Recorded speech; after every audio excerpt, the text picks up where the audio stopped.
दोस्तों स्वागत है एक बार फिर से आप सभी का हमारे इस चैनल में जिसका नाम है ऑल हिट एग्जाम। और दोस्तों आज के इस वीडियो में हम लोग देखेंगे बिहार शिक्षक भर्ती परीक्षा बी टेट का। ये हम लोगों का प्रीवियस ईयर का पेपर होगा और इस पेपर में हम लोग आज हल करेंगे एसएसटी सोशल साइंस सामाजिक अध्ययन के सभी 60 प्रश्नों को हल करेंगे दोस्तों।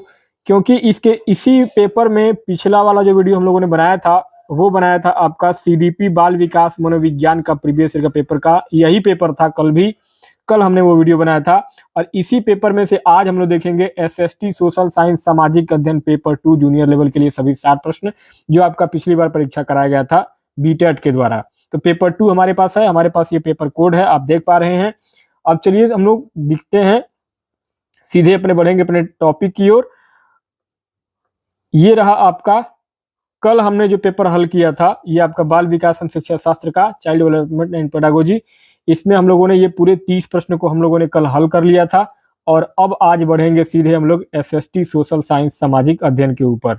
बाकी मैथ और साइंस देखिए यहाँ से शुरू हो रहा है, तो गणित और विज्ञान को हम लोग अगले वाले कल वाले वीडियो में देखेंगे। गणित और विज्ञान के सभी 60 प्रश्नों को आज एसएसटी वाले सभी 60 प्रश्न हम लोग हल कर लेते हैं। दोस्तों वीडियो पे अगर आप चैनल पे पहली बार आए हैं तो चैनल को सब्सक्राइब कर लीजिएगा, अपने दोस्तों को शेयर करिएगा, क्योंकि हमारे इस चैनल पे आपको सभी प्रकार के टेट परीक्षाओं की तैयारी लगातार लाइव क्लासेस और वीडियो क्लासेस के माध्यम से कराई जा रही है। आप इसके पहले बिहार शिक्षक भर्ती परीक्षा बीटेट का पेपर अगर दिए हैं तो आपको मैं बता दूं कि बीटेट 2011 का पेपर 1 का हमने ऑलरेडी सॉल्व करके अपने इस चैनल पर अपलोड कर दिया, आप एक बार जरूर देखिएगा। तो दोस्तों चलिए स्टार्ट करते हैं। सामाजिक विज्ञान खंड सेकंड ब सेक्शन बी सोशल साइंस, इस खंड में कुल 60 प्रश्न है जिनमें अभ्यर्थियों ने इस विषय का चयन किया है, उन्हें सभी प्रश्न करना अनिवार्य है मित्रों। तो चलिए स्टार्ट करते हैं। सामाजिक विज्ञान सोशल साइंस, इसको जूम करके थोड़ा सा और हम लोग एडजस्ट कर लेंगे ताकि पूरा प्रश्न जो है हमको एकदम क्लियर दिखाई देना चाहिए जी। तो दोस्तों पहला प्रश्न आपका पूछा गया है एसएसटी सोशल साइंस सामाजिक अध्ययन बिहार टेट परीक्षा के अंतर्गत जूनियर लेवल में कि क्षेत्रफल की दृष्टि से भारत का विश्व में कौन सा स्थान है। बहुत ही सिंपल और आसान प्रश्न है, सभी लोग से निवेदन करूंगा कि अपना कमेंट बॉक्स में आंसर आप लोग जरूर दीजिएगा दोस्तों। तो यहाँ इस 31 नंबर के पहले प्रश्न में राइट आंसर क्या हो जाएगा दोस्तों? ऑप्शन नंबर सी 7वां। क्योंकि अगर बात करेंगे तो भारत का कुल भौगोलिक क्षेत्रफल कितना है? भारत का कुल भौगोलिक क्षेत्रफल है आपका 32.87 लाख वर्ग किलोमीटर इसका पूरा क्षेत्रफल है भारत का। और क्षेत्रफल की दृष्टि से भारत जो है विश्व में 7वें नंबर पे आता है। पहले नंबर पे कौन सा देश आता है? पहले नंबर पे आता है आपका रूस। उसके बाद दूसरे नंबर पे कौन सा आता है? कनाडा। इसी प्रकार से भारत जो है वो आपका 7वें नंबर पे आता है क्षेत्रफल की दृष्टि से। नेक्स्ट दोस्तों अगला सेकंड क्वेश्चन है 32 नंबर पे, अखिल भारतीय राष्ट्रीय कांग्रेस की पहली बैठक कहाँ हुई थी? तो अखिल भारतीय राष्ट्रीय कांग्रेस की पहली बैठक कहाँ हुई थी दोस्तों? तो पहली बैठक आपकी कमेंट बॉक्स में आप लोग अपना आंसर जरूर बताइए मित्रों। ये हुआ था आपका बंबई, ऑप्शन नंबर बी यहाँ पे करेक्ट और राइट आंसर हो जाएगा। अखिल भारतीय राष्ट्रीय कांग्रेस की पहली बैठक जो हुई थी वो हुई थी आपका 28 दिसंबर 1885 ईस्वी को हुआ था। और ये हुआ था आपका गोकुलदास तेजपाल संस्कृत महाविद्यालय में हुआ था ये। और इसमें जो है इस बैठक की अध्यक्षता कौन किए थे? तो इस बैठक की अध्यक्षता किए थे व्योमेश चंद्र बनर्जी के नेतृत्व में ये इस अखिल भारतीय राष्ट्रीय कांग्रेस की पहली बैठक हुई थी। और एओ ह्यूम जो है वो आपके पहले कांग्रेस के अध्यक्ष थे जिन्होंने कांग्रेस की स्थापना किया था एओ ह्यूम ने। तो दोस्तों सेकंड नंबर क्वेश्चन आपको भली भांति समझ में आ गया होगा। चलिए अब बढ़ते हैं नेक्स्ट अगला क्वेश्चन नंबर 33वां प्रश्न, यानी क्वेश्चन नंबर 3 एसएसटी में। सरफरोशी की तमन्ना अब हमारे दिल में है, देखना है जोर कितना बाजुए कातिल में है, इसके लेखक निम्नलिखित में से कौन है? दोस्तों क्वेश्चन नंबर 33 में आपका राइट आंसर हो जाएगा ऑप्शन नंबर ए बिस्मिल अजीमाबादी। यह एक प्रसिद्ध क्रांतिकारी गीत है और इस गीत को राम प्रसाद बिस्मिल और अन्य स्वतंत्रता सेनानियों ने जो है लोकप्रिय बनाया था, और यह गीत भारतीय स्वतंत्रता संग्राम के दौरान क्रांतिकारियों की भावना को दर्शाता था। इस गाने के जो लेखक हैं वह थे बिस्मिल अजीमाबादी। ऑप्शन नंबर ए आपके बिस्मिल अजीमाबादी राइट आंसर हो जाएंगे। नेक्स्ट आगे अगला क्वेश्चन नंबर 34, शैक्षिक सुधार हेतु राष्ट्रीय शिक्षा नीति कब लागू की गई थी? राष्ट्रीय शिक्षा नीति कब लागू की गई थी शैक्षिक सुधार के लिए? तो ये कब किया गया था दोस्तों? तो ये हुआ था आपका 1986 ईस्वी में। भारत सरकार ने पहली राष्ट्रीय शिक्षा नीति जो है वो कब लागू की थी? 1968 ईस्वी में पहला हुआ था, सबसे पहली बार राष्ट्रीय शिक्षा नीति में हुआ था। दूसरी बार कब हुआ था? दूसरी बार हुआ था आपका 1986 में। और 1986 की नीति में सर्व शिक्षा अभियान और साक्षरता बढ़ाने पर जोर दिया गया था। दूसरी शैक्षिक सुधार राष्ट्रीय शिक्षा नीति में 1992 में संशोधन किया गया था। इसमें 1992 में इसमें संशोधन किया गया था, और 2020 में आपकी जो है वो नई शिक्षा नीति जो है वो आपकी बनाई गई है 2020 में, और जिसको हम क्या कहते हैं? NEP कहते हैं, NEP 2020, और जिसमें कि कई बड़े सुधार किए गए हैं नई शिक्षा नीति 2020 में। तो शैक्षिक सुधार हेतु राष्ट्रीय शिक्षा नीति जो है वो 1986 में लागू की गई थी सबसे। तो ऑप्शन नंबर आपका ए यहाँ पे करेक्ट राइट आंसर हो जाएगा। दोस्तों आप लोग कमेंट बॉक्स में अपना आंसर जरूर बताइए। नेक्स्ट अगला है आपका क्वेश्चन नंबर 35, वर्तमान में भारत में कौन सा मूल अधिकार नागरिकों को प्राप्त नहीं है? कौन सा मूल अधिकार नागरिकों को प्राप्त नहीं है? तो दोस्तों यहां आपका हो जाएगा संपत्ति का अधिकार, ऑप्शन नंबर डी। देखिए संविधान के 44वें संशोधन जब हुआ था तो इसमें संपत्ति का अधिकार, राइट टू प्रॉपर्टी, को मौलिक अधिकारों की सूची से हटा दिया गया था, और इसे संविधान के अनुच्छेद 301 में कानूनी अधिकार के रूप में जोड़ा गया था। वर्तमान में जो मौलिक आधार है वो कौन कौन से हैं? मौलिक आधार होता है आपका समानता का अधिकार, स्वतंत्रता का अधिकार, शोषण के विरुद्ध अधिकार, धार्मिक स्वतंत्रता का अधिकार, संस्कृति और शिक्षा का अधिकार, संवैधानिक उपचारों का अधिकार। ये सब क्या है? वर्तमान में आपके मौलिक अधिकार हैं। तो यहाँ मूल अधिकार में से संपत्ति का अधिकार जो है वो हटा दिया गया है। ऑप्शन नंबर आपका डी यहाँ पे करेक्ट और राइट आंसर हो जाएगा। नेक्स्ट आगे अगला क्वेश्चन नंबर 36 नंबर पे अगला प्रश्न पूछा गया है, सामाजिक सर्वेक्षण क्या है? सामाजिक सर्वेक्षण क्या है दोस्तों? कमेंट करके आंसर बताएंगे अपना। सामाजिक सर्वेक्षण आपका ऑप्शन नंबर बी करेक्ट हो जाएगा दोस्तों। सामाजिक सर्वेक्षण का मुख्य उद्देश्य होता है समाज की विभिन्न गतिविधियों, संस्थाओं और समस्याओं का अध्ययन करना होता है। इसमें जनसंख्या, शिक्षा, रोजगार, गरीबी, स्वास्थ्य और समाज की अन्य संरचनाओं का विश्लेषण किया जाता है। तो यहाँ आपका ऑप्शन नंबर बी यहाँ पे करेक्ट हो जाएगा। नेक्स्ट आगे अगला क्वेश्चन नंबर 37, 37वां प्रश्न है, निम्नलिखित में से अर्थशास्त्र का संबंध किससे है? अर्थशास्त्र का संबंध निम्नलिखित में से किससे है? शासन से, राजनीति से, शिक्षा से, धन से? ऑप्शन नंबर डी दोस्तों धन से यहाँ पे करेक्ट हो जाएगा, क्योंकि अर्थशास्त्र यानी कि इकोनॉमिक्स एक सामाजिक विज्ञान है जो संसाधनों के उत्पादन, वितरण और उपभोग से संबंधित होता है। प्रसिद्ध अर्थशास्त्री एडम स्मिथ का आपने नाम सुना होगा। एडम स्मिथ एक प्रसिद्ध अर्थशास्त्री हैं, और इन्होंने जो है वेल्थ ऑफ नेशन, किसमें? वेल्थ ऑफ नेशन में धन का जो है, इसी बुक में उन्होंने जो है वो धन का अध्ययन किया था। और आधुनिक अर्थशास्त्र में व्यक्ति, समाज और सरकार की आर्थिक गतिविधियों का अध्ययन किया जाता है। यहाँ आपका धन से जो है वो करेक्ट राइट आंसर हो जाएगा, ऑप्शन नंबर डी। आगे 38वां प्रश्न है, भारतीय रिजर्व बैंक की स्थापना कब हुई थी? भारतीय रिजर्व बैंक आरबीआई की स्थापना कब हुई थी? तो आरबीआई की स्थापना कब हुई थी?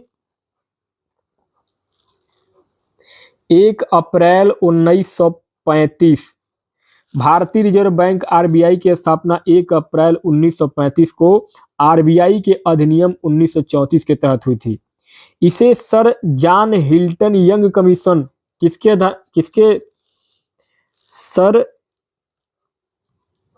John Hilton commission, sir John Hilton commission, sir John Hilton Young commission, Young commission की सिफारिशों पर बनाया गया था। स्टार्टिंग में इसका मुख्यालय कहाँ था? आरबीआई का मुख्यालय। स्टार्टिंग में इसका मुख्यालय कहाँ था? आरबीआई का मुख्यालय कोलकाता में था, जिसको कि बाद में 1937 में ट्रांसफर करके मुंबई में कर दिया गया था। मुंबई में कर दिया गया है आरबीआई का कार्यालय। 1949 में इसे राष्ट्रीयकृत किया गया और भारत सरकार के अधीन किया गया। 1949 में आरबीआई को क्या किया गया था? नेशनलाइज किया गया था, यानी कि राष्ट्रीयकृत किया गया था और भारत सरकार के अधीन हो गया था। चलिए नेक्स्ट आगे, क्वेश्चन नंबर 39, 39वां प्रश्न है, भारत में वन्य जीव संरक्षण अधिनियम कब लागू किया गया था? भारत में वन्य जीव संरक्षण अधिनियम 1972 ईस्वी में लागू किया गया था। Wild protection act, WP act, WP act 1972 के अंतर्गत जो है वो वन संरक्षण अधिनियम लागू किया गया था। और इसके अंतर्गत क्या होता है? इस अधिनियम के तहत राष्ट्रीय उद्यान, जितने भी राष्ट्रीय उद्यान होते हैं आपके, जितने भी आपके राष्ट्रीय उद्यान होते हैं, वन्य जीव अभ्यारण्य होते हैं, वन्य जीव अभ्यारण्य जितने भी आपके होंगे वन्य जीव अभ्यारण्य, और जितने आपके रिजर्व फॉरेस्ट होंगे, रिजर्व फॉरेस्ट होंगे, इन सभी को जो है वो शामिल किया जाता है। टाइगर प्रोजेक्ट इसी के अंतर्गत आता है। टाइगर प्रोजेक्ट 1973 में इसी के अंतर्गत शुरू किया गया था। टाइगर प्रोजेक्ट आपने पढ़ा होगा। टाइगर प्रोजेक्ट 1973 ईस्वी में इसी के अंतर्गत वन संरक्षण अधिनियम के अंतर्गत चालू किया गया था। बहुत इंपॉर्टेंट है, कई पेपर में आया हुआ है। अगला 40वां प्रश्न है, संसाधन संरक्षण की दिशा में नर्मदा बचाओ अभियान किसने शुरू किया था? नर्मदा बचाओ आंदोलन किसने शुरू किया था दोस्तों? तो ये किया था मेधा पाटेकर ने। यह आंदोलन मेधा पाटेकर ने 1985 ईस्वी में मेधा पाटेकर ने शुरू किया था। इसका मुख्य उद्देश्य नर्मदा नदी पर बने बांधों के कारण विस्थापित होने वाले लोगों के अधिकारों की रक्षा करना था और यह आंदोलन सरदार सरोवर बांध परियोजना के खिलाफ था। तो यहाँ पे आपका ऑप्शन नंबर बी मेधा पाटेकर राइट आंसर हो जाएंगी। चलिए आगे, अगला क्वेश्चन नंबर 41, 41वां प्रश्न पूछा गया है कि मुगल सम्राट अकबर के दरबार के नवरत्नों में से निम्नलिखित में से कौन नहीं थे? दोस्तों अकबर के दरबार के नवरत्न जो है आप लोगों ने पढ़ा होगा, इसमें नहीं पूछा गया है तो Bairam Khan option number A right answer हो जाएंगे, क्योंकि अकबर के नवरत्न कौन कौन थे? अकबर याद कर लीजिएगा, मैं लिख दे रहा हूं। अकबर के नवरत्न थे आपके सबसे पहले बीरबल, उसके बाद अबुल फजल, ये दूसरे नंबर पे आपके अबुल फजल, तीसरे नंबर पे आपके फैजी, चौथे नंबर पे आपके जो है वो मान सिंह, और 1 2 3 4 लोग तो हो ही गए। उसके बाद से टोड रमल, उसके बाद तानसेन, अब्दुल रहीम खान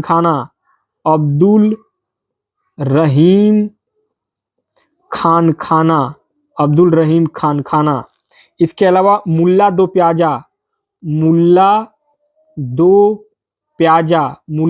प्याजा, हकीम हुमाम। कितने हो गए? 1 2 3 4 5 6 7 8 और ये 9, यही टोटल 9 लोग जो थे वो अकबर के दरबार में नवरत्न थे। लेकिन बैरम खां क्या थे? बैरम खां जो है वह प्रमुख संरक्षक और सलाहकार थे, लेकिन वे नवरत्नों में शामिल नहीं थे। बैरम खां वो अकबर के संरक्षक थे। तो ऑप्शन नंबर ए आपका यहाँ पे करेक्ट हो जाएगा। नेक्स्ट आगे, अगला क्वेश्चन नंबर 42, 42वां प्रश्न पूछा गया है, ध्यान देंगे दोस्तों। 42वां प्रश्न पूछा गया है कि सन 1878 ईस्वी के वर्नाक्यूलर प्रेस एक्ट के माध्यम से ब्रिटिश सरकार ने क्या किया था। तो वर्नाक्यूलर प्रेस एक्ट 1878 का उद्देश्य क्या था। तो इसका उद्देश्य था भारतीय भाषाओं के समाचार पत्रों पर प्रतिबंध लगाना। यह कानून लॉर्ड लिटन ने 1878 में लागू किया था। लॉर्ड किसके द्वारा, लॉर्ड लिटन ने यह प्रस्ताव लागू किया था और इसका उद्देश्य था भारतीय भाषाओं में जितने भी प्रकाशित समाचार पत्र हैं उनके सेंसरशिप पर रोक लगाना था, ताकि ब्रिटिश सरकार के खिलाफ कोई आलोचना न हो सके। और यह अधिनियम भारतीय प्रेस की स्वतंत्रता को दबाने के लिए लाया गया था। Vernacular press act Lord Lytton ने लेकर आया था 1878 में। तो ऑप्शन नंबर ए आपका यहाँ पे करेक्ट हो जाएगा। नेक्स्ट दोस्तों आगे अगला क्वेश्चन नंबर 43 कह रहा है कि जनसंख्या नियंत्रण हेतु राष्ट्रीय जनसंख्या नीति की घोषणा कब की गई थी। कमेंट बॉक्स में अपना आंसर आप लोग सभी लोग बताएंगे दोस्तों। तो यहाँ क्वेश्चन नंबर 43 में आपका राइट आंसर क्या हो जाएगा। राइट आंसर हो जाएगा आपका ऑप्शन नंबर ए 8 फरवरी सन 2000। 8 फरवरी सन 2000 को राष्ट्रीय जनसंख्या नीति की घोषणा की गई थी, जिसका उद्देश्य था जनसंख्या स्थिरीकरण और परिवार नियोजन को बढ़ावा देना। इसलिए आपका ऑप्शन नंबर ए यहाँ पे करेक्ट हो जाएगा। नेक्स्ट अगला क्वेश्चन नंबर 44 का रहा है कि fall of the Mughal empire नामक पुस्तक के लेखक कौन है। कमेंट करके अपना आंसर सभी लोग बताएंगे दोस्तों। तो यहाँ क्वेश्चन नंबर 44 में आपका राइट आंसर हो जाएगा option number B sir Yadunath Sarkar. Sir Yadunath सरकार एक प्रसिद्ध भारतीय इतिहासकार थे जिन्होंने fall of the Mughal empire पुस्तक लिखी थी, जिसमें कि मुगल साम्राज्य के पतन का बहुत ही विस्तृत रूप से वर्णन किया गया है। तो ऑप्शन नंबर बी आपका यहाँ पे करेक्ट हो जाएगा। नेक्स्ट अगला क्वेश्चन है आपका भोपाल गैस त्रासदी कब हुई थी दोस्तों। बहुत ही इंपॉर्टेंट क्वेश्चन है ये आपका, वेरी इंपॉर्टेंट क्वेश्चन, कई बार रिपीटेड क्वेश्चन हुआ ये।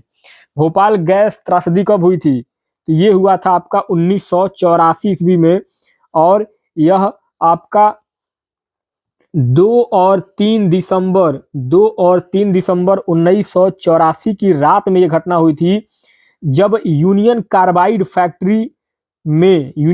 की फैक्ट्री थी भोपाल में, उसमें मिथाइल आइसोसाइनाइड, कौन सा गैस, मिथाइल आइसोसाइनेट MIC जो गैस है, इस गैस का रिसाव हुआ था, जिससे लगभग हजारों लोगों की मृत्यु हुई थी और कई लोग इसमें प्रभावित हुए थे। तो यहाँ पे आपका ऑप्शन नंबर ए 1984 करेक्ट हो जाएगा। नेक्स्ट दोस्तों आगे क्वेश्चन नंबर 46, थोड़ा सा इसको जूम कर लेते हैं ताकि क्लियरली आपको विजिबल हो स्क्रीन पे सारे क्वेश्चन। नेक्स्ट आपका क्वेश्चन नंबर 46 कह रहा है कि भारत में राष्ट्रीय विकास परिषद NDC का गठन कब हुआ था। कमेंट करके आंसर आप सभी लोग बताएंगे। तो यहाँ दोस्तों आपका राइट आंसर हो जाएगा ऑप्शन नंबर सी 6 अगस्त 1952 ईस्वी को। राष्ट्रीय विकास परिषद का गठन 6 अगस्त 1952 को भारत में योजना निर्माण और आर्थिक नीतियों के समन्वय बनाने के लिए किया गया था। इसलिए आपका ऑप्शन नंबर सी यहाँ पे सही हो जाएगा। अगला क्वेश्चन नंबर 47 कह रहा है कि नेपाल की सीमा निम्न में से भारत के किस राज्य से मिलती है। बहुत इजी प्रश्न है, आप सभी कमेंट बॉक्स में अपना जवाब अवश्य दें। तो दोस्तों यहाँ क्वेश्चन नंबर 47 में आपका करेक्ट आंसर हो जाएगा सिक्किम, ऑप्शन नंबर सी।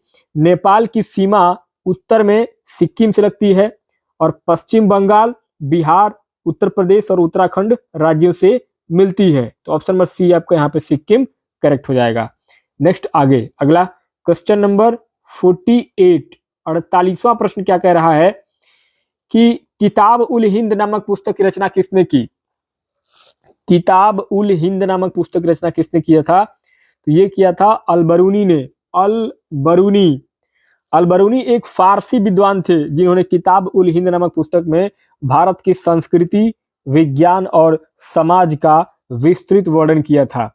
अगला क्वेश्चन है आपका 49, कृषि के क्षेत्र में 3 कठिया व्यवस्था का संबंध किस राज्य से था। कृषि के क्षेत्र में 3 कठिया व्यवस्था का संबंध बिहार राज्य से था। 3 कठिया व्यवस्था बिहार में प्रचलित एक कृषि प्रणाली थी जिसमें किसानों को अपनी उपज का एक हिस्सा जमींदारों को देना पड़ता था। इसी को 3 कठिया व्यवस्था कहते हैं। ऑप्शन नंबर ए आपका करेक्ट हो जाएगा। नेक्स्ट आगे क्वेश्चन नंबर 50, 50वां प्रश्न। 50वां प्रश्न मित्रों ये रहा, कह रहा है कि मेरे शरीर पर किया गया लाठी का एक एक प्रहार ब्रिटिश साम्राज्य के कफन की कील सिद्ध होगा। यह किसका कथन था। बहुत इजी प्रश्न है दोस्तों, कई बार रिपीटेड क्वेश्चन है, ये भी आपके एग्जाम में आ चुका है। तो यहाँ आपका राइट आंसर हो जाएगा लाला लाजपत राय। लाला लाजपत राय ने साइमन कमीशन के विरोध के दौरान यह कथन कहा था कि जब पुलिस लाठीचार्ज में वे गंभीर रूप से घायल हुए थे तब इन्होंने इस कथन को कहा था। अगला क्वेश्चन है आपका क्वेश्चन नंबर 51 51 नंबर पे कि भारत में सूती वस्त्र का पहला कारखाना कब खोला गया था? तो भारत में सूती वस्त्र का पहला कारखाना खोला गया था 1854 ईस्वी में। ये कहाँ खुला था? 1854 में मुंबई में सबसे पहले ये सूती वस्त्र का कारखाना खोला गया था। इसे बॉम्बे स्पिनिंग एंड वीविंग्स मिल्स के नाम से जाना जाता था और इसे कावसजी दावर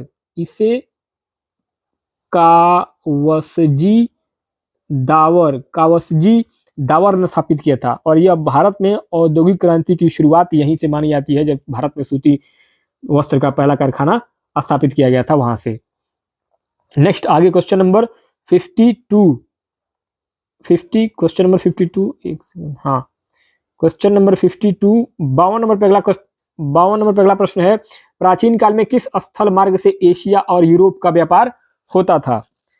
तो प्राचीन काल में रेशम मार्ग, ऑप्शन नंबर ए करेक्ट हो जाएगा दोस्तों, जिसको हम सिल्क रूट भी कहते हैं। रेशम मार्ग चीन, भारत, मध्य एशिया और यूरोप को जोड़ने वाला एक व्यापारिक मार्ग था और इसे सिल्क रोड भी कहा जाता था क्योंकि इसी मार्ग से मुख्यतः चीन से रेशम का व्यापार होता था। और यह मार्ग किसने बनाया था? यह मार्ग प्रसिद्ध हुआ था मार्को पोलो की वजह से। मार्को पोलो का नाम आपने सुना होगा। मार्को पोलो और अन्य यात्रियों की वजह से यह जो मार्ग जो है वो प्रसिद्ध हुआ था, रेशम मार्ग। नेक्स्ट आगे अगला, सन 1991 में भारत सरकार ने आर्थिक सुधारों के लिए नई आर्थिक नीति अपनाई। निम्नलिखित में से कौन सी नीति आर्थिक सुधारों के लिए अनिवार्य नहीं था? तो यहां नहीं पूछा गया है, ध्यान देने की जरूरत है। तो यहां पे आपका औद्योगिकरण करेक्ट हो जाएगा, क्योंकि भारत में आर्थिक उदारीकरण 1991 में शुरू हुआ था, जिसमें कि निजीकरण और वैश्वीकरण लागू किया गया था। इसे हम क्या कहते हैं? इसे हम एलपीजी कहते हैं, जैसे कि लिबराइजेशन, निजीकरण, प्राइवेटाइजेशन, वैश्वीकरण और ग्लोबलाइजेशन, जिसको कि हम कहते हैं। तो ये जो है एक एलपीजी नीति कही गई थी और यह नीति डॉक्टर मनमोहन सिंह जो तत्कालीन वित्त मंत्री उस समय थे, इनके नेतृत्व में ये आपका लागू किया गया था 1991 में। हालांकि औद्योगिकरण कोई नई नीति नहीं थी, बल्कि यह पहले से ही जारी थी। तो ऑप्शन नंबर ए आपका यहाँ पे करेक्ट हो जाएगा। नेक्स्ट आगे अगला क्वेश्चन नंबर 54 54 नंबर पर अगला प्रश्न है कि भारत उपभोक्ता संरक्षण अधिनियम की घोषणा कब हुई थी? भारत उपभोक्ता संरक्षण अधिनियम की घोषणा कब हुई थी? तो ये हुआ था आपका 1986 ईस्वी में। उपभोक्ता संरक्षण अधिनियम 1986 उपभोक्ताओं के अधिकार की रक्षा के लिए बनाया गया था। इसमें उपभोक्ताओं को टोटल 6 प्रकार के प्रमुख अधिकार दिए गए थे, जिसमें पहला था सुरक्षा का अधिकार, दूसरा सूचना का अधिकार, तीसरा विकल्प का अधिकार, चौथा सुनवाई का अधिकार, पांचवा निवारण का अधिकार और छठवां था शिक्षा का अधिकार। तो ये जो है टोटल 6 अधिकार दिए गए थे 1986 में, और इसमें जो है 2019 में इसमें संशोधित करके नया अधिनियम लागू किया गया था। 1986 आपका करेक्ट हो जाएगा। आगे 55 नंबर पर अगला प्रश्न है कि हिंद महासागर में सुनामी नामक प्राकृतिक आपदा कब आई थी? तो हिंद महासागर में सुनामी नामक प्राकृतिक आपदा आया था 26 दिसंबर 2004। 26 दिसंबर 2004 आपका ऑप्शन नंबर बी सही होगा।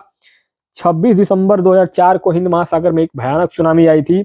इसका कारण था कि रिक्टर स्केल पर 9.1 तीव्रता का भूकंप आया था, जो कि इंडोनेशिया के सुमात्रा द्वीप के पास आया था। और इस आपदा से भारत, श्रीलंका, थाईलैंड, इंडोनेशिया और मालदीव सबसे ज्यादा प्रभावित हुए थे इस सुनामी में। भारत में खास करके तमिलनाडु, अंडमान और निकोबार द्वीप समूह, केरल और आंध्र प्रदेश में सबसे ज्यादा नुकसान हुआ था इस आपदा में। तो ऑप्शन नंबर आपका बी यहाँ पे करेक्ट हो जाएगा। अगला क्वेश्चन नंबर 56 कह रहा है कि भरतपुर पक्षी विहार भारत के किस राज्य में स्थित है? भरतपुर पक्षी विहार भारत के राजस्थान राज्य में स्थित है। ऑप्शन नंबर आपका सी सही हो जाएगा। भरतपुर पक्षी विहार को अब जो है क्या कहते हैं? केवलादेव राष्ट्रीय उद्यान। इसका नाम क्या पड़ गया है अब? केवलादेव राष्ट्रीय उद्यान। केवलादेव राष्ट्रीय उद्यान अब इसका नाम हो गया है बदल करके भरतपुर पक्षी विहार का। इसे जो है 1985 ईस्वी में यूनेस्को ने विश्व धरोहर स्थल में शामिल किया था। और यहाँ पर प्रवासी पक्षी जैसे कि साइबेरियन क्रेन, पेटेंट स्टार्क और डार्टर जो पक्षी हैं वो हर समय आती रहती हैं। तो ऑप्शन आपका सी यहाँ पे सही हो जाएगा। नेक्स्ट आगे क्वेश्चन नंबर 57 कह रहा है कि भारत को कुल कितने डाक क्षेत्रों में बांटा गया है। तो भारत को कुल 8 डाक क्षेत्रों में बांटा गया है। कौन कौन सा क्षेत्र है? भारतीय डाक विभाग को टोटल 8 पोस्टल जोन में विभाजित किया गया है, जिसमें पहला है आपका उत्तर क्षेत्र यानी कि नॉर्दर्न रीजन यानी कि NE। दूसरा कौन सा है? West region WE। तीसरा है आपका ईस्टर्न रीजन जो कि आपका ER है। चौथा है आपका साउदर्न रीजन SR। पांचवा है आपका सेंट्रल रीजन CR। छठवां है आपका नॉर्थ ईस्ट रीजन और सातवां है आपका अंडमान निकोबार रीजन, अंडमान निकोबार रीजन। सातवां है आपका अंडमान निकोबार रीजन और आठवां है आपका फंक्शनल जोन जिसको हम सेवा क्षेत्र बोलते हैं। तो टोटल 8 जोन में जो है वो भारत के डाक क्षेत्र को बांटा गया है। 1 2 3 4 5 6 7 8। अगला है 58 नंबर। अगला क्वेश्चन है निम्नलिखित में से भारत के वर्तमान मुख्य चुनाव आयुक्त कौन है। वर्तमान में दोस्तों अगर पूछा गया था उस समय का, जिस समय ये पेपर आया था उस समय पेपर में ये करंट अफेयर का क्वेश्चन था। तो उस समय जो थे वो BS संपत थे।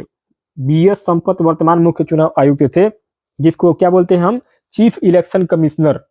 और इनका कार्यकाल कितने साल का होता है? इनका कार्यकाल होता है 6 वर्ष का। और उम्र कितनी होनी चाहिए? अधिकतम 65 वर्ष तक उम्र होना चाहिए। और CEC यानी कि चीफ इलेक्शन कमिश्नर की नियुक्ति कौन करता है? भारत के राष्ट्रपति के द्वारा किया जाता है। नेक्स्ट आगे अगला है क्वेश्चन 59। किंडरगार्टन विधि का दूसरा नाम क्या है? किंडरगार्टन विधि का दूसरा नाम क्या है? इसको हम बोलते हैं बालोद्यान शिक्षण विधि। किंडरगार्टन प्रणाली की स्थापना जर्मनी की शिक्षक थी फ्रेडरिक फ्रोबेल के द्वारा जो है वो किंडरगार्टन व्यवस्था की स्थापना किया गया था। इसमें छोटे बच्चों को खेल और गतिविधियों के माध्यम से शिक्षा दी जाती है और इसे हम बालोद्यान शिक्षण पद्धति भी कहते हैं। नेक्स्ट आगे क्वेश्चन नंबर 60 नंबर पर अगला प्रश्न है भारत में CNG आधारित वाहनों का सर्वप्रथम परिचालन कहाँ हुआ। तो भारत में CNG से चलने वाली गाड़ियों का परिचालन सबसे पहले दिल्ली में हुआ था। कहाँ? दिल्ली में सबसे पहले CNG गाड़ियां चली थी। दिल्ली भारत का पहला भारतीय शहर था जहां CNG कंप्रेस्ड नेचुरल गैस पर आधारित वाहन चलाए गए। और सुप्रीम कोर्ट के आदेश के बाद दिल्ली में सार्वजनिक वाहनों को CNG पर परिवर्तित किया गया है। CNG का उपयोग जो है वो प्रदूषण को कम करने के लिए किया जाता है। नेक्स्ट आगे क्वेश्चन नंबर 61 61 नंबर अगला प्रश्न है भूमंडलीकरण शब्द का इस्तेमाल विश्व में सर्वप्रथम किसने और कब किया था। तो ये किसके द्वारा किया गया था? John Williams 1990। जॉन विलियमसन 1990 में इन्होंने किया था भूमंडलीकरण, जिसको हम बोलते हैं ग्लोबलाइजेशन। ग्लोबलाइजेशन शब्द का पहली बार उपयोग जो है वो जॉन विल्सन ने 1990 में किया था। और इसका मतलब ये था कि विश्व अर्थव्यवस्था को एकीकृत करने और व्यापारिक बाधाओं को कम करके वैश्विक बाजारों को आपस में जोड़ने से इसका मतलब था। ऑप्शन नंबर ए आपका यहाँ पे करेक्ट हो जाएगा। नेक्स्ट अगला है 62 18वीं शताब्दी में किस मुगल राजकुमार ने पटना का नाम बदलकर अजीमाबाद कर दिया था।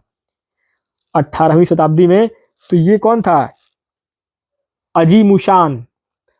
अजीमुशान कौन था? तो ये मुगल शासक औरंगजेब का पोता था, नाती था, जिसने कि पटना का नाम बदल करके अजीमाबाद करने के लिए प्रयास किया। और वह उस समय बंगाल का सूबेदार था। उसने अपने नाम पर इस शहर का नाम रखा, लेकिन यह नाम अधिक प्रचलित नहीं हुआ और बाद में पटना ही बना रहा। नेक्स्ट क्वेश्चन नंबर 63 कर रहा है कि अखिल भारतीय ट्रेड यूनियन कांग्रेस की स्थापना कब हुई। अखिल भारतीय ट्रेड यूनियन की स्थापना कब हुआ था? तो ये हुआ था आपका 1920 में। Akhil Bharatiya trade union Congress AITUC इसकी स्थापना हुई थी 31 अक्टूबर 1920 को मुंबई में हुआ था। और यह भारत की पहली राष्ट्रीय स्तर की ट्रेड यूनियन थी। इसके संस्थापक कौन थे? लाला लाजपत राय। इसके संस्थापक कौन थे? लाला आपने लाला लाजपत राय का नाम कई बार सुना है, पढ़ा भी होगा। तो यही जो है सबसे पहले मजदूर यूनियन का, इन्होंने ट्रेड यूनियन का स्थापना किया था। नेक्स्ट आगे क्वेश्चन नंबर 64, 64 नंबर पे अगला प्रश्न पूछा गया है कि संविधान सभा के प्रारूप समिति के अध्यक्ष कौन थे। संविधान सभा के प्रारूप समिति के अध्यक्ष, बहुत इंपॉर्टेंट क्वेश्चन है, कई बार ये एग्जाम में आ चुका है दोस्तों। तो यहाँ आपका डॉक्टर भीमराव अंबेडकर संविधान सभा के प्रारूप समिति के अध्यक्ष थे। यानी कि प्रारूप समिति का मतलब क्या होता है, ड्राफ्टिंग कमेटी का अध्यक्ष, जो कि 29 अगस्त 1947 को इनको बनाया गया था। 29 अगस्त 1947 को प्रारूप समिति का अध्यक्ष बनाया गया था। इसके अस्थायी अध्यक्ष कौन थे, डॉक्टर राजेंद्र प्रसाद थे। नेक्स्ट आगे क्वेश्चन नंबर 65, संविधान के किस संशोधन द्वारा वयस्क मताधिकार के लिए वयस्कता की उम्र 21 वर्ष से घटा करके 18 वर्ष कर दी गई। तो ये कब हुआ था, ये 61वां संविधान संशोधन।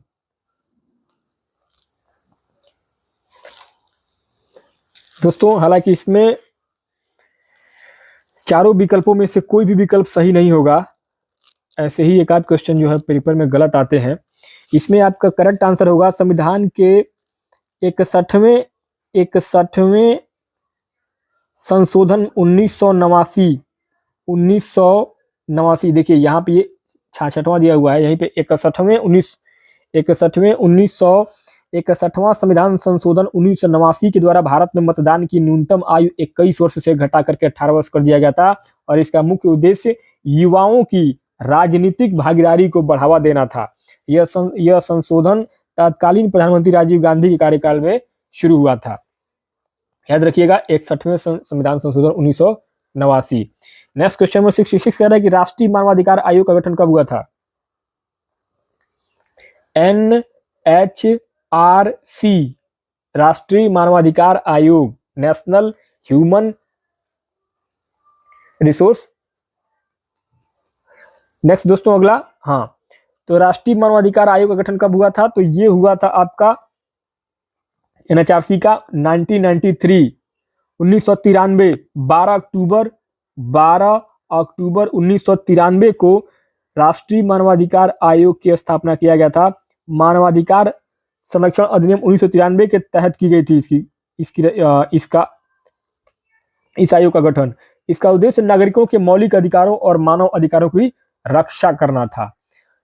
नेक्स्ट क्वेश्चन नंबर 67, 67 नंबर पर अगला प्रश्न पूछा गया है कि भारतीय संसद की बैठक बुलाने, स्थगित करने एवं लोकसभा को भंग करने का अधिकार निम्नलिखित में से किसे है। तो दोस्तों यहाँ पे आपका राइट आंसर क्या हो जाएगा, राष्ट्रपति को। भारतीय संविधान के अनुसार संसद की बैठक बुलाने, स्थगित करने और लोकसभा को भंग करने का अधिकार राष्ट्रपति को प्राप्त है। हालांकि वह यह निर्णय प्रधानमंत्री और केंद्रीय मंत्रिपरिषद की सलाह पर लेते हैं, इसलिए आपका ऑप्शन नंबर सी यहाँ पे करेक्ट हो जाएगा। नेक्स्ट क्वेश्चन नंबर 68 करें कि नालंदा विश्वविद्यालय की स्थापना किस शासक के द्वारा किया गया था। नालंदा विश्वविद्यालय की स्थापना किस शासक के द्वारा किया गया था, तो कुमारगुप्त के द्वारा किया गया था। कुमारगुप्त जो कि गुप्त वंश का शासक था, 450 से 470 ईस्वी में कुमारगुप्त ने नालंदा विश्वविद्यालय की स्थापना किया था। यह प्राचीन भारत का एकमात्र महत्वपूर्ण शिक्षण केंद्र था उस समय का, जहां देश विदेश से छात्र अध्ययन करने आते थे, और इसे महायान बौद्ध धर्म के अध्ययन का एक प्रमुख केंद्र भी माना जाता है नालंदा विश्वविद्यालय को। अगला है आपका क्वेश्चन नंबर 69, भारत में पूर्ण स्वराज की मांग कांग्रेस के किस अधिवेशन में पारित किया गया था। तो पूर्ण स्वराज की मांग जो है वो लाहौर अधिवेशन 1929 में, लाहौर अधिवेशन, भारतीय राष्ट्रीय कांग्रेस के लाहौर अधिवेशन 1929 में पूर्ण स्वराज यानी कंप्लीट इंडिपेंडेंस की मांग की पारित किया गया था। और इस अधिवेशन की अध्यक्षता कौन कर रहे थे, जवाहरलाल नेहरू, पंडित जवाहरलाल नेहरू ने इसकी अध्यक्षता की थी। और 26 जनवरी 1930 को, 26 जनवरी 1930 को पहली बार पूर्ण स्वराज दिवस के रूप में मनाया गया, जो बाद में भारत के गणतंत्र दिवस 26 जनवरी 1950 का आधार बना। तो ऑप्शन नंबर बी आपका यहाँ पे करेक्ट हो जाएगा। अगला है 70 नंबर प्रश्न, अखिल भारतीय किसान सभा का गठन कब हुआ था। अखिल भारतीय किसान सभा का गठन कब हुआ था, तो ये हुआ था आपका 1936 ईस्वी में। ऑल इंडिया किसान सभा AIKS की स्थापना 1936 में हुआ था, और यह भारत का पहला संगठित किसान आंदोलन था। जो किसानों के अधिकारों, भूमि सुधार और कृषि संबंधी समस्याओं पर केंद्रित था। इसके पहले अध्यक्ष कौन थे? कि अखिल भारतीय किसान सभा के पहले अध्यक्ष कौन थे? स्वामी सहजानंद सरस्वती। स्वामी सहजानंद सरस्वती इसके पहले अध्यक्ष बने थे। आगे क्वेश्चन नंबर 71, 71 में अगला प्रश्न है, बिहार विधानसभा में अनुसूचित जाति के लिए कितनी सीटें सुरक्षित है? टोटल 37 सीटें। बिहार विधानसभा में कुल कितने सीटें हैं? 243 सीटें हैं, जिसमें से 37 सीटें अनुसूचित जाति यानी कि एससी कैटेगरी के लिए रिजर्व हैं। इसके अलावा दो सीटें जो है वो आपके एसटी बिरादरी के लिए आरक्षित हैं। यह आरक्षण जो है वो संविधान के अनुच्छेद 330 और 332 के तहत दिया गया था बिहार में। अगला है, बारदोली आंदोलन का नेतृत्व कौन था? बारदोली आंदोलन का नेतृत्वकर्ता कौन था? तो बारदोली आंदोलन का नेतृत्वकर्ता थे सरदार वल्लभ भाई पटेल। सरदार वल्लभ भाई पटेल जो है इसके आंदोलन के नेतृत्वकर्ता थे और यह आंदोलन गुजरात के सूरत जिले में किसानों के भूमि कर में 22% वृद्धि के विरोध में हुआ था और इस आंदोलन की सफलता के कारण पटेल को सरदार की उपाधि मिली थी। इसी आंदोलन की वजह से सरदार कहा जाने लगा वल्लभ भाई पटेल को। अगला है, यंग इंडिया नामक पुस्तक के लेखक कौन थे? यंग इंडिया नामक पुस्तक के लेखक कौन थे? महात्मा गांधी। महात्मा गांधी ने यंग इंडिया नामक समाचार पत्र का संपादन किया और इसमें लिखे गए उनके लेख बाद में एक पुस्तक के रूप में संकलित किए गए। यह पत्र 1919 से लेकर के 1931 तक प्रकाशित हुआ और इसमें अहिंसा सत्याग्रह और स्वराज पर गांधी जी के विचार शामिल किए गए थे। आगे क्वेश्चन नंबर 74, 74 में अगला प्रश्न, निम्नलिखित में से जल किस प्रकार का संसाधन है? जल कैसा संसाधन है? जल एक अजैव संसाधन है। जल एक एबायोटिक अजैविक संसाधन है क्योंकि यह जीवित नहीं होता और यह प्रकृति में स्वतः पाया जाता है। हालांकि नवीकरणीय संसाधन में आता है जल, क्योंकि यह जल चक्र यानी कि वाटर साइकिल द्वारा पुनः उत्पन्न होता रहता है। तो ऑप्शन आपका ए यहाँ पे अजैव संसाधन राइट आंसर हो जाएगा। नेक्स्ट आगे क्वेश्चन नंबर 75, भारत में हरित क्रांति के जनक कौन है? भारत में हरित क्रांति के जनक कौन है? बहुत इंपॉर्टेंट है दोस्तों, कई बार रिपीटेड क्वेश्चन है ये। एम.एस. स्वामीनाथन। हरित क्रांति ग्रीन रिवॉल्यूशन के जनक डॉक्टर एम.एस. स्वामीनाथन है। उन्होंने उच्च उत्पादकता वाले गेहूं और चावल की किस्मों को विकसित करने में महत्वपूर्ण योगदान दिया था, जो कि भारत में हरित क्रांति 1960 के दशक में शुरू हुआ था, जिससे कि कृषि उत्पादन में भारी वृद्धि हुई थी। अगला, जेलियांगरांग नामक आदिवासी आंदोलन का नेता निम्नलिखित में से कौन था? जेलियांगरांग नामक आदिवासी आंदोलन का नेता था जादोनांग। जादोनांग मणिपुर का एक नागा समुदाय का, जादोनांग कौन थे? तो जादानांग जो है वो मणिपुर के नागा समुदाय से थे और उन्होंने 1920 के दशक में ब्रिटिश शासन के खिलाफ जेलियांगरांग आंदोलन का नेतृत्व किया था और यह आंदोलन धार्मिक, सामाजिक और राजनीतिक सुधार से संबंधित था। अगला है, मुगल साम्राज्य का अंतिम मुगल सम्राट कौन था? मुगल साम्राज्य का अंतिम मुगल सम्राट कौन था? बहादुर शाह जफर द्वितीय। मुगल साम्राज्य का अंतिम सम्राट बहादुर शाह जफर द्वितीय था। उन्होंने 1857 के प्रथम स्वतंत्रता संग्राम में क्रांतिकारियों का नेतृत्व किया और विद्रोह के असफल होने के बाद ब्रिटिश सरकार ने उन्हें रंगून, जिसको कि हम म्यांमार कहते हैं, म्यांमार में निर्वासित कर दिया, जहां 1862 ईस्वी में बहादुर शाह जफर की मृत्यु हो गई। म्यांमार यानी कि बर्मा, जिसको हम बोलते हैं, बर्मा बोलते हैं, म्यांमार बोलते हैं, उस समय रंगून बोला जाता था। नेक्स्ट आगे क्वेश्चन नंबर 78, भारत को गणराज्य कब घोषित किया गया? भारत को गणराज्य घोषित किया गया 26 जनवरी 1950 को। 26 जनवरी 1950 को भारत का संविधान लागू हुआ और भारत एक गणराज्य यानी कि रिपब्लिकन कंट्री बना, रिपब्लिक बना। और इस दिन से भारत में राष्ट्रपति को राज्य का प्रमुख बनाया गया और देश में संसदीय लोकतंत्र स्थापित हुआ था। अगला है 79, पटना उच्च न्यायालय की स्थापना कब हुई थी? पटना उच्च न्यायालय की स्थापना 1917 में हुआ था।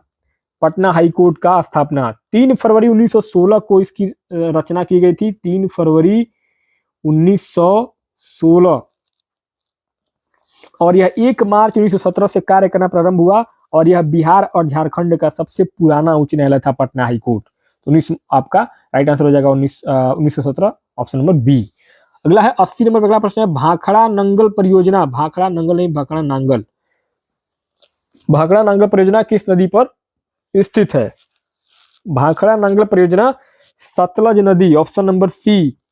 भाखड़ा नांगल परियोजना भारत की सबसे बड़ी बहुउद्देशीय जल विद्युत परियोजनाओं में से एक है और यह सतलज नदी पर स्थित है और भाखड़ा बांध तथा नांगल बांध से मिलकर के बनी है और इस परियोजना का उद्देश्य सिंचाई, बाढ़ नियंत्रण और विद्युत उत्पादन करना है। क्वेश्चन नंबर 81, 81 नंबर अगला प्रश्न है भारत और चीन को विभाजित करने वाली रेखा निम्नलिखित में से कौन सी रेखा है? मैकमोहन रेखा। भारत और चीन के बीच सीमा का निर्धारण मैकमोहन लाइन, मैकमोहन रेखा के द्वारा किया गया है। इसे 1914 ईस्वी में ब्रिटिश भारत और तिब्बत के बीच हुई शिमला संधि के दौरान प्रस्तावित किया गया था मैकमोहन लाइन। हालांकि चीन इस रेखा को मान्यता नहीं देता है, लेकिन अंतर्राष्ट्रीय रूप से मैकमोहन रेखा ही भारत और चीन को विभाजित करने वाली रेखा मानी जाती है। चीन माने या न माने उससे क्या फर्क पड़ता है। आगे क्वेश्चन नंबर 82, विद्यालय में अध्यापन विधि के तहत सामान्य से विशिष्ट की ओर की शिक्षा निम्नलिखित में से किस विधि में दी जाती है? आगमन विधि, इंडक्टिव मेथड। आगमन विधि वह शिक्षण पद्धति है जिसमें शिक्षार्थी को पहले सामान्य अवधारणाएं बताई जाती हैं और फिर विशिष्ट उदाहरणों के माध्यम से उसे विस्तार से समझाया जाता है और यह विधि इंडक्टिव मेथड आगमन विधि विज्ञान और गणित विषयों में सबसे ज्यादा उपयोगी मानी जाती है। अगला क्वेश्चन नंबर 83, विद्यालयों में सृजनात्मकता आधारित शिक्षा हेतु निम्नलिखित में से क्या आवश्यक है? तो यहां आपका मूल्यांकन प्रणाली में सुधार करना ऑप्शन नंबर आपका डी से हो जाएगा, क्योंकि सृजनात्मकता को बढ़ावा देने के लिए शिक्षा प्रणाली में केवल रटने पर ध्यान देने के बजाय मूल्यांकन प्रणाली में सुधार किया जाना चाहिए। इसमें विद्यार्थियों की नवीन विचार, आलोचनात्मक सोच और समस्या समाधान क्षमता को विकसित करने पर जोर दिया जाता है। नेक्स्ट आगे क्वेश्चन नंबर 84 कह रहा है सामाजिक विज्ञान की कक्षा में शिक्षक द्वारा छात्रों की जांच परीक्षा लेने से शिक्षक को क्या समझने में मदद मिलती है? तो ये मिलता है आपका सामाजिक विज्ञान को समझने में छात्रों की क्या समस्याएं हैं, क्योंकि जांच परीक्षा जिसको हम असेसमेंट टेस्ट कहते हैं, इस असेसमेंट टेस्ट जांच परीक्षा से यह समझने में मदद मिलती है कि छात्रों को सामाजिक विज्ञान विषय को समझने में क्या कठिनाइयां हो रही हैं। इससे शिक्षक छात्रों की कमजोरियों को पहचान करके उन्हें अधिक प्रभावी तरीके से पढ़ा सकते हैं। ये सब आपका एसएसटी पेडागोजी का क्वेश्चन है। अगला है 85, विद्यालय स्तर पर सामाजिक विज्ञान में प्रोजेक्ट विधि द्वारा शिक्षण से छात्रों में किस तरह की प्रवृत्ति नहीं जागृत होती है? तो यहाँ वाक्पटुता, वाक्पटुता जिसको हम बोलते हैं क्या, बोलने की क्षमता। प्रोजेक्ट विधि से छात्रों में सहनशीलता, सृजनशीलता और संवेदनशीलता विकसित होती है, लेकिन इससे कहीं वाक्पटुता यानी कि स्पष्ट रूप से और प्रभावी ढंग से बोलने की क्षमता में सीधा विकास नहीं होता है, क्योंकि यह विधि अधिकतर व्यवहारिक कार्यों पर आधारित होती है। तो यहाँ पे आपका ऑप्शन नंबर डी यहाँ पे करेक्ट हो जाए, क्योंकि इसमें नहीं पूछा जाए। अगला नेक्स्ट क्वेश्चन नंबर 86, यदि एक शिक्षक वर्ग में अपने छात्रों से प्रश्न पूछता है कि कल्पना करो कि तुम खानाबदोश समाज के एक सदस्य हो जो प्रति 3 महीने पर अपना आवास बदलते हैं, यह तुम्हारे जीवन में क्या परिवर्तन लाएगा? यह छात्रों में लिखित में से किस तरह की मनोवृत्ति पैदा करेगा? तो दोस्तों यह जो है राइट आंसर हो जाएगा आपका ऑप्शन नंबर डी।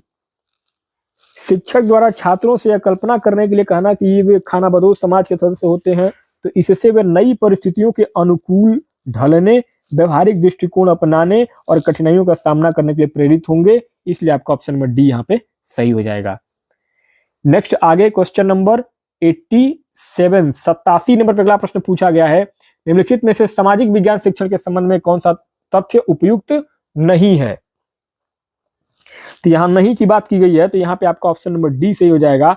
सामाजिक विज्ञान इसलिए पढ़ाया जाना चाहिए क्योंकि यह पाठ्यक्रम का एक भाग है जिसके द्वारा छात्र राजाओं एवं उनके द्वारा लड़ी गई लड़ाइयों की जानकारी प्राप्त करते हैं। नहीं, सामाजिक विज्ञान का मुख्य उद्देश्य मानवीय संबंधों को समझना, समाज के प्रति संवेदनशील बनाना और सामाजिक समस्याओं पर विचार विमर्श करने की क्षमता को विकसित करना होता है।